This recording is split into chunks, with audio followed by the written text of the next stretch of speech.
Baik, selanjutnya di sini saya akan melanjutkan dari materi rancangan acak kelompok faktorial. Nah, di sini sudah terdapat contoh tabelnya yaitu, nah, di sini tetap menggunakan untuk faktorial tetap menggunakan tabel bantu dua arah ya teman-teman.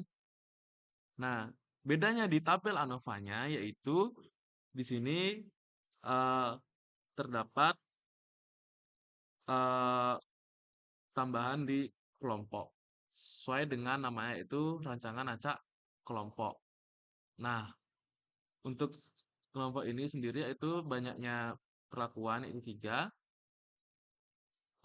banyak kelompok itu tiga ya teman-teman. Lalu dikurangi satu untuk perlakuannya itu sama. Nah, untuk di DB Galat itu dia berbeda hasilnya ya teman-teman dari yang di rancangan acak lengkap sebelumnya. Nah,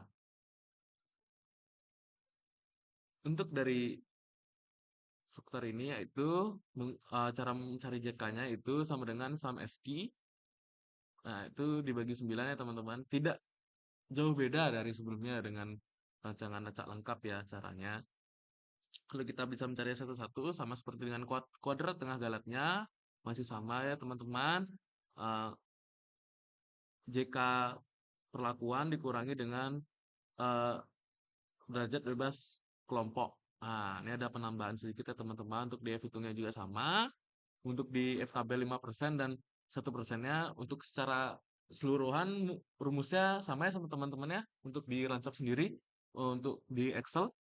Nah, untuk di keterangannya itu eh, disimpulkan bahwa dari kelompok itu tidak berpengaruh nyata, untuk di perlakuannya itu sangat berpengaruh nyata,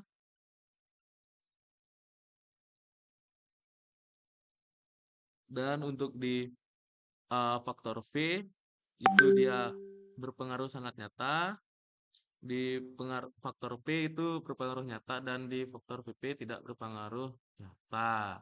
Nah, selanjutnya kita akan menggunakan uji lanjut BNJ.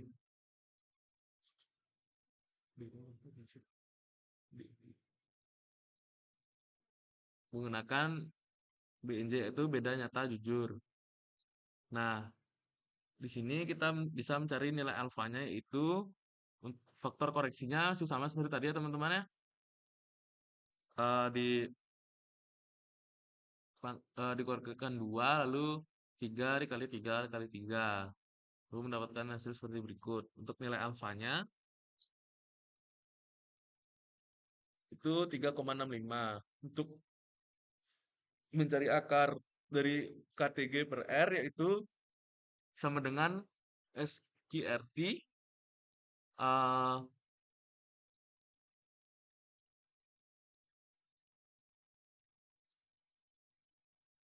ini ya teman-teman. Lalu dibagi dengan 9.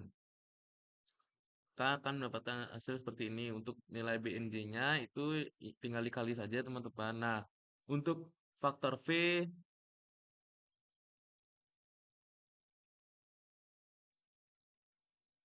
dan faktor P itu sama seperti yang tadi yang di RAL. Kita hanya perlu mengurutkannya saja, mengambil rata dari tabel bantu dua arah. Nah, seperti ini ya masih sama untuk faktor V3 dan faktor P3 itu lebih baik. Selanjutnya kita akan mencari uji lanjut faktor interaksinya. Masih sama ya teman-teman ya, tidak sangat berbeda. Dan selanjutnya kita akan mencari tabel interaksi dan buat tabel seperti ini untuk dibuat grafiknya. Nah, sama seperti berikutnya, untuk kesimpulannya sama yaitu eh, tidak adanya titik pertemuan dari faktor VP. Nah, sesuai dengan dari kesimpulan di tabel ANOVA-nya teman-teman, yaitu untuk faktor VP tidak berpengaruh nyata. Baik, sekian dari saya untuk materi di rancangan kelompok faktorial. Mohon maaf bila ada salah kata. Terima kasih.